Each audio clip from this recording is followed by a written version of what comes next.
I could go on and on about the amazing Sixto cancel, but without further ado, please join me in welcoming Sixto, and like literally give some love in that chat box, you all. Thank you, Sonia, for that introductions. And really, thank you for your contribution to the work that you and so many of the young fellows have made to this work. I also just want to thank Annie Casey for the relentless commitment to youth and families. And I want to thank the administration for their contributions in activating youth engagement.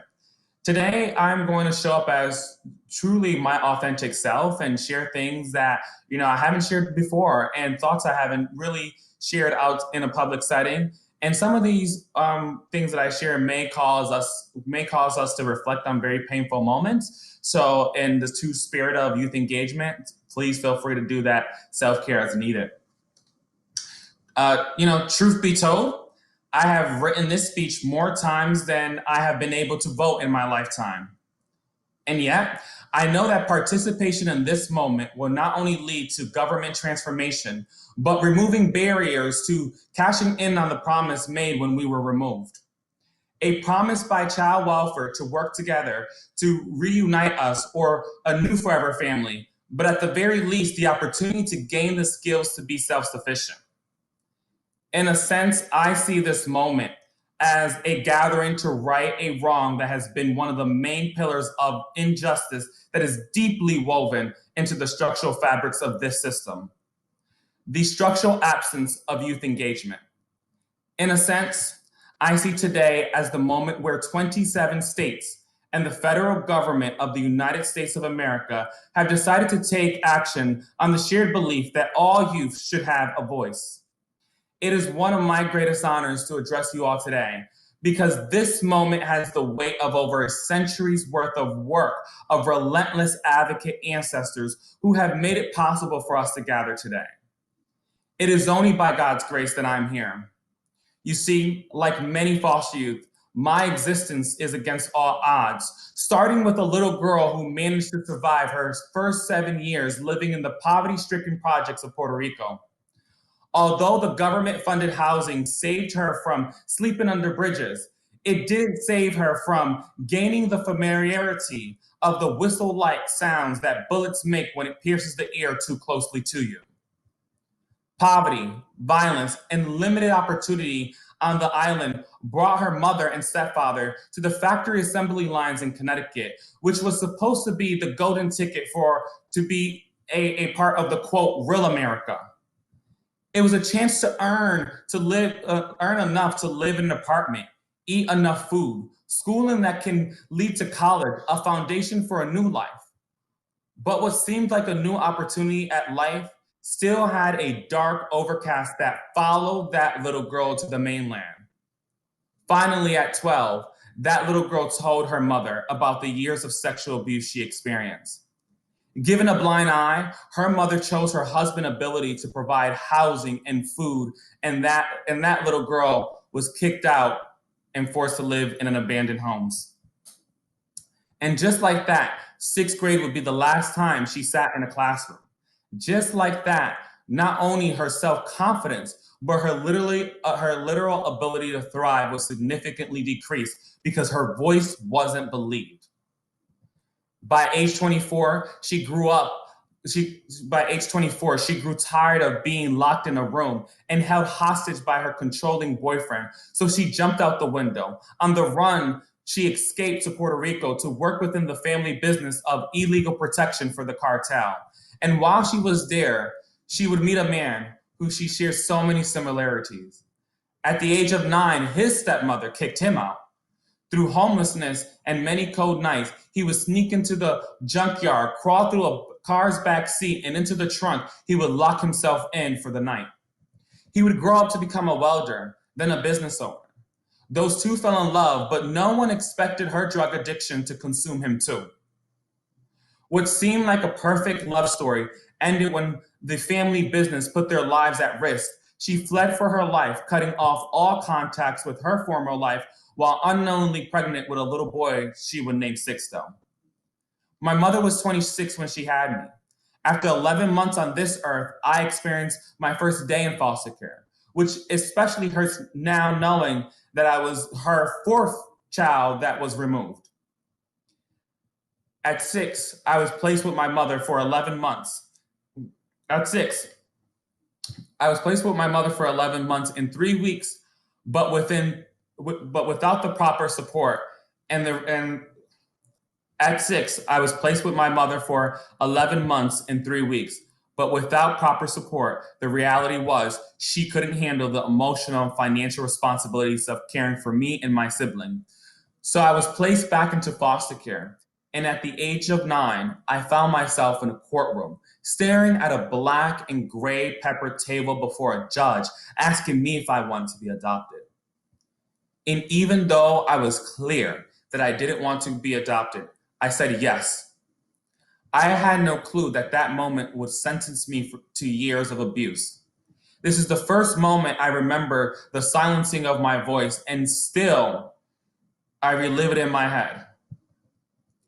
It gave me the emphasis that this is an injustice by a system designed to meet compliance instead of reunifying family. My experience didn't get any better. My following Christmas, at 13, my following Christmas, when my adopted mother gathered the 4 of us around the Christmas tree. There were so many presents. She had us open presents one at a time. I felt like it was a lifetime before she got to me, but when she did, I was confused because all the presents were open. I knew I had some because I had seen my name on so many of them. She looked at me, walked to her room, came back with an empty Barnes & Noble cart. At that moment, all I could remember is being forced to sit there, watch everyone else play with their new toys while I held back from bursting into tears. It was painful that the white-skinned children got to go to a private school, attend paid after-school programs, and get season passes to the amusement park while I was being asked to leave the house and find something to do during the day when they didn't want me around. But the pain of this moment started an internal volcano that would pop that summer when the metal part of her belt wrapped around my chest, knocking the wind out of me. She then swung that belt at me for the second time, and I caught it with my mouth and bit it and ripped it in half. Her startled response in that moment was, "You can leave, you don't have to live here." Feeling like Dobby, the accidentally freed slave from Harry Potter, I quickly ran up to that attic, packed my photos, school uniform, trophies, and settled down the street to my friend's house. I called the hotline, and for the first time, I broke the code of silence. At that moment, I had found my voice. However, I was almost crushed when they called me back an hour later, instructing me to go back home or the cops would come pick me up. It would take 2 years and taping a recorder to my chest to get to the proof I needed so that I could be placed back in foster care. So fast forward a year and a half ago, my sister invited me to a family reunion in New York City. And as I was introduced to everyone, I began to realize that I had cousins that were 100% Mexican, white, and all of these other races and ethnicities. I discovered that 5 aunts and uncles were foster and adopted parents. And when I pulled out my phone and GPS my last foster home, it was only 58 miles away. I was always 58 miles from my aunt who found my father sleeping in that junkyard and then raised him to be an entrepreneur, who adopted 4 siblings and fostered for 35 years, 8 years longer than I have been alive. So I was infuriated as I reflect on my experience of going back into foster care, as the only time anyone cared if I had relatives is when they briefly asked me if I knew anyone who would become a potential placement. I realized that they only even asked in the first place so that the agency could probably check the box saying, yes, we asked the child. But we all know that authentic youth engagement takes a level of care that goes beyond the check boxes. And ideally, to be honest, a system designed and centered on youth and family first. However, because of a major moment when the design of this system and the practices on the ground deprived me of the opportunity to have family, I entered foster care at 11 months and aged out at 23. This is why I'm here. My story is not special or unique. This work is for the little girl who became my mother, the homeless little boy who became my father, for my brother Tyson and my sister Nicole, who are no longer alive, for Cornelius, whose last words on this earth were, "I can't breathe," as group home staff sat on him for 12 minutes for throwing a sandwich at a little boy this past April. For every email I got during this pandemic from a foster youth sharing that they haven't seen their mother, father, or sibling since the pandemic started. I'm here to do this work. I'm here to do work for all 10 of my brothers and sisters, for the nearly 500,000 young people who have spent time, for the nearly million young people who have spent time in this system. We have work to do.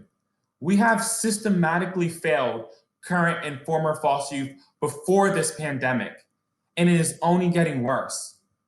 During this pandemic, I spoke to a young man who had been kicked out of extended foster care because he stopped participating in his GED program, as it was presumed that he was just being defiant again. So while the country was being asked to be sheltered in place, he was forced out of his home and cut off all financial support. Little did the system know that he didn't want a GED. He actually wanted a diploma, so he dropped out of the GED program and enrolled in an accelerated high school diploma program. A month later, the Children's Bureau changed the federal rules because youth like him showed up to town halls, shared their stories with advocates, and wrote empowering letters that were authentic to their experience. As we collectively share our stories, each story has the ability to influence and shift the guidelines and policies to make the system better. Our work in this summit is not only to imagine the future, but it is to get work done in the present to ensure that visions become a reality. We are done talking. Today, 27 state teams begin the journey of building the structural presence of youth voice and choice.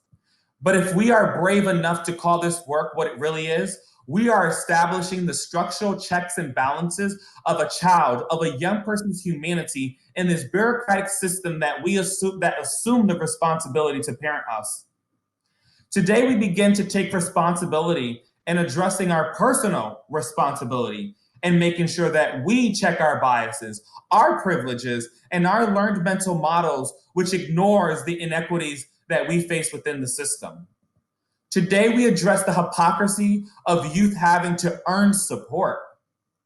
Today, at the practice level, we begin the journey to ensure policies actually provide youth not just voice, but some choice over their lives. Current and former foster youth need to be valued and recognized as experts in their pursuit of goals around learning, work, and healing, because that's exactly who we are. It is this work we do today that is the foundation of the pillars in which the structural presence of youth agency, youth voice, youth humanity is built into this system. Let me be clear. The government and nonprofit can't improve this system alone. In fact, it has always been that youth and alumni who have been at the center of the system's change. In the first 10 days of our response to the COVID-19 pandemic, youth identified food as the #1 need. While others questioned the data, this data that came from over 3,000 people in all 50 states in our territories. We even heard from youth who were overwhelmed by the need in their communities that they started taking action on their own, such as the 20-year-old foster youth in Philadelphia who had responded by mobilizing the few resources that they had and started creating care packages.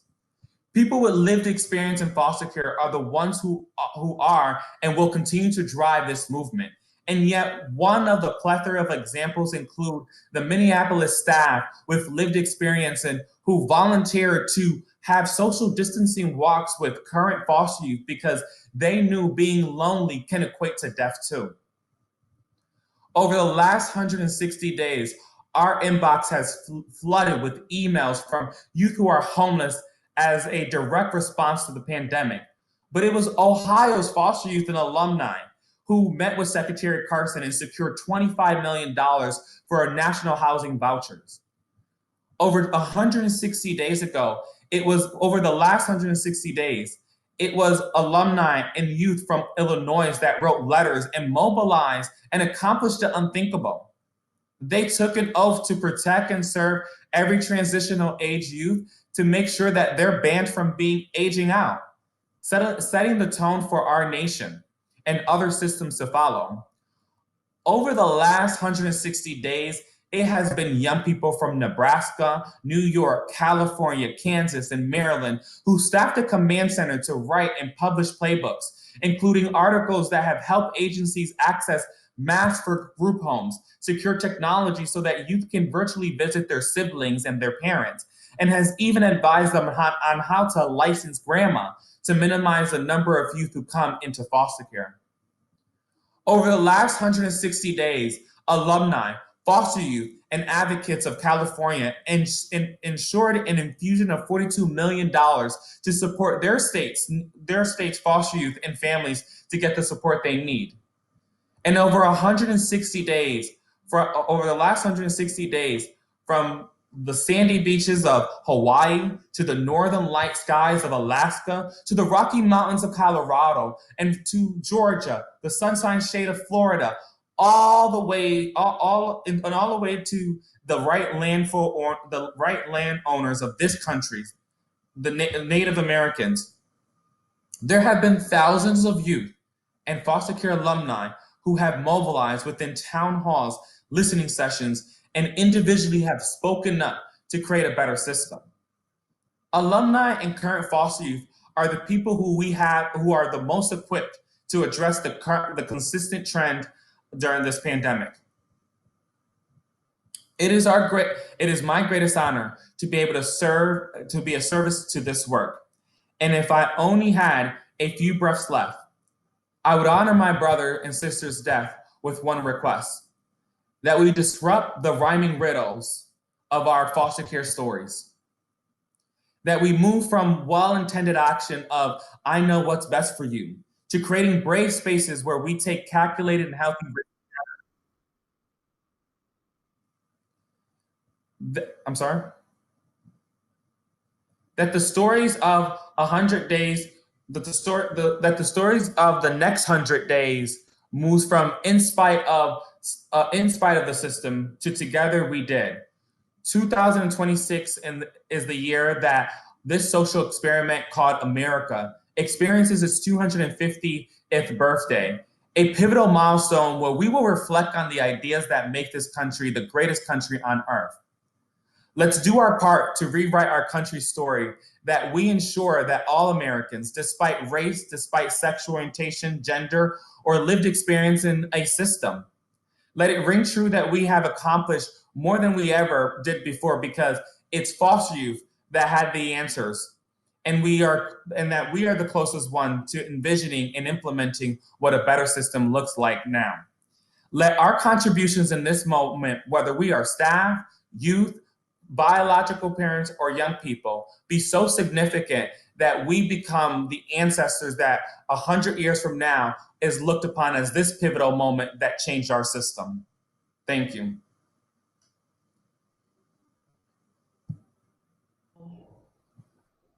Thank you so much, Sixto. And I just kind of want to take a moment to kind of rewind. Sixto said a lot of powerful things, very, very profound and so true. I want to take a moment because that was really